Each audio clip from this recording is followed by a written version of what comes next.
We love getting your questions, so we want you to keep them coming via Facebook, Twitter, and on our webpage. Who knows, we might just answer your question here in the studio audience next.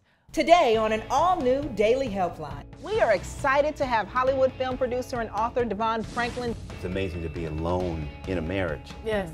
I mean, I've never been so alone, and I'm married.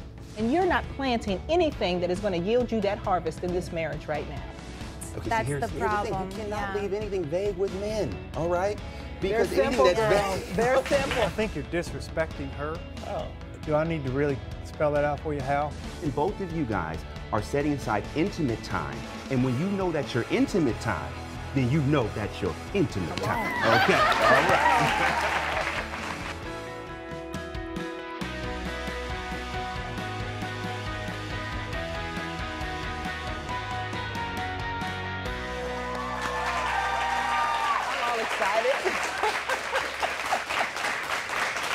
Hello and welcome to the Daily Helpline. I'm Miles Edcox. And I'm Spirit. And we are excited to have Hollywood film producer and author DeVon Franklin joining us today. Let's welcome him to the Daily Helpline.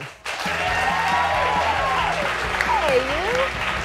So good to see you. Thanks for coming by. Thanks. I'm really glad to have you. Right on. Now let me tell you, you are the executive behind so many hit films, and I gotta tell folks, because some folks don't know when you hide behind the camera. Yeah. This is the man that's bringing us Annie, y'all. Yes. Okay, Jamie Foxx, Yes. Quavazine, Yes. Cameron They kill Diaz. it. Let me tell you, they kill it. What made you guys decide to do this remake? You know, it was just one of those stories that is so timeless, and the idea of finding family wherever you can get it is just one of the most important stories when you look at how Annie, the original Broadway show, was conducted. Loved it. And we just felt like now was the time.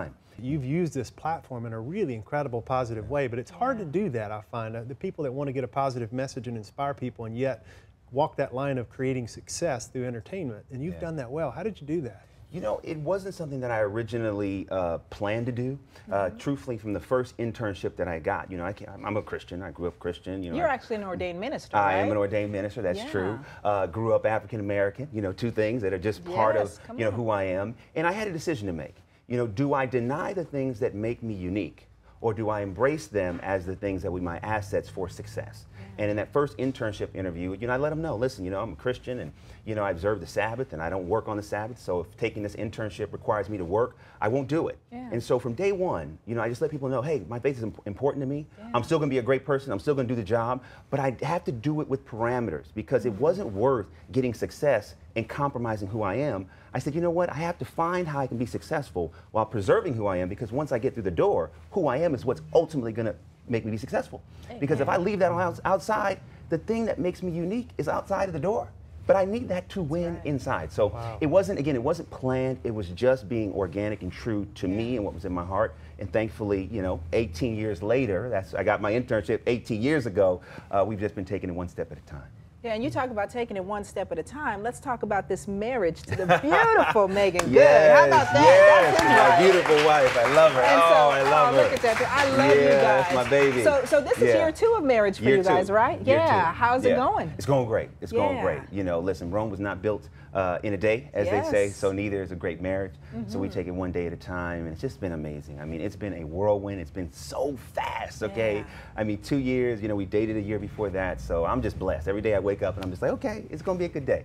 With her by my side, can't be too bad, you know? We got to save some of this, because you're going to really be able to help us help some it's a guests. blessing. I love what you're bringing. And DeVon, we're really glad you're here. So let's go ahead and get started. Steve and Darnell Mason have recently made headlines across the country following the sudden and tragic death of their daughter.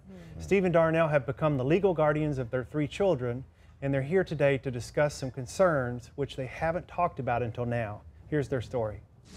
My daughter Lisa passed away on December 29th, 2009, and she was 27. I think probably the most stressful thing for us is trying to navigate raising small children again. Lisa's children are Johnny, he is 14, Jasmine, she is 12, and Joey is 9. Taking custody of the grandchildren was never a question. There's really not been a father in the home. They were being raised by our daughter, and with her gone, we were happy to take them. You know, the kids don't really talk about their mom every day like you might imagine, but I've noticed that when we do talk about their mother, that it does have an adverse effect on them emotionally. It makes them sad. I'm concerned they're so removed from us because we're grandparents. We've made a lot of changes in our lifestyle to raise small children again.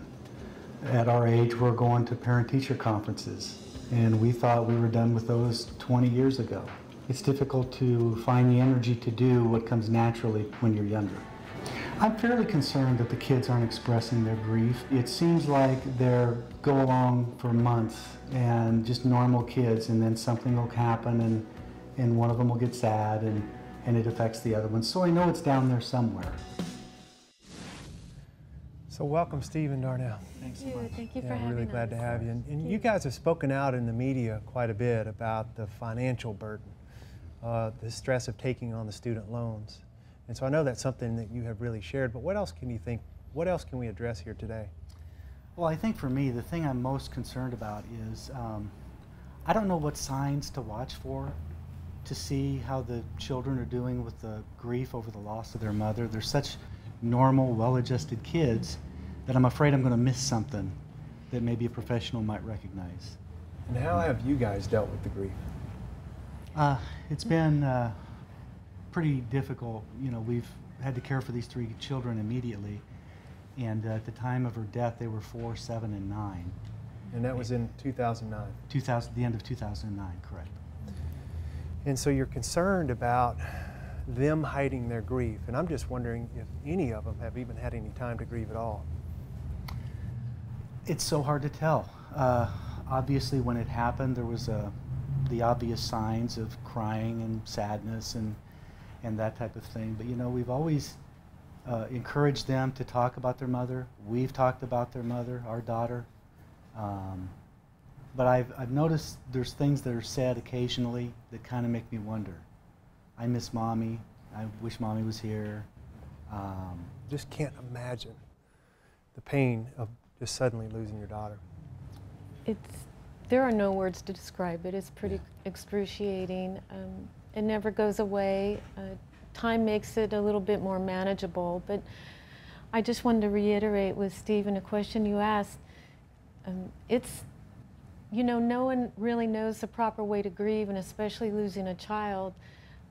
For us, we didn't want to really show any type of, I don't know the word, over-grieving, because we immediately had our 3 children. And so we didn't want to have a lot of crying and a lot of display on our part, because we wanted to make the children's life as normal as possible. I totally commend you, because I think coming on and doing shows like this begins the healing process.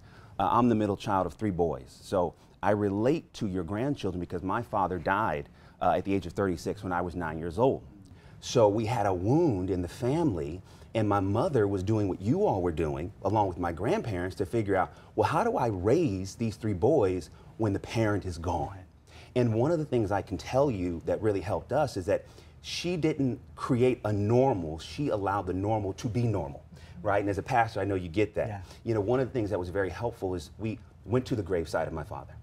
She allowed us those moments to grieve. She would take us to, you know, a time we love wrestling, so she would take us to wrestling matches so that we could do things as a family to remind us that, yes, Dad's not here, and that's okay.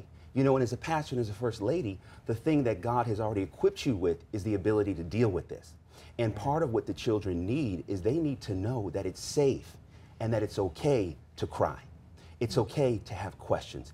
It's even okay to be mad at God. Absolutely. This is really important. I know as, you know, as a young kid, you know, as a middle child, I was angry.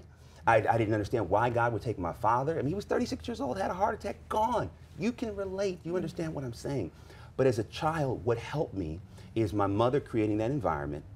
The church helped save my life because I had a positive outlet. But the thing that was even more important than that was an environment of communication. So please, you know, and again, I understand, you know, being a pastor and a first lady, there is a certain presentation sometimes you want to do. But when looking at Oasis, I mean, you're based upon truth, community, and compassion. That's what your church is based upon. And the more that your grandchildren and your congregation can see you model that, even in your grief, I think the more healing will be brought in not only just the marriage, the family, but the church. Because when they see you all and they say, wow, look at how truthful they're being. We didn't even know they were going through that. there's a lot of power in that, and I think your grandchildren could also benefit from just knowing, hey, Grandpa and Grandma ain't got it all together either. right. We all in this together. We're all struggling. And I think that that transparency will ultimately be very healing. I know that it was for me as a child growing up. Well, let's take a break. I think that that is awesome advice. Let's take a break and let's talk more about how to get you to that point when we come back, okay? So we'll continue our conversation with Steve and Darnell right after this. Coming up. What are you scared that you might lose, or what's at stake here?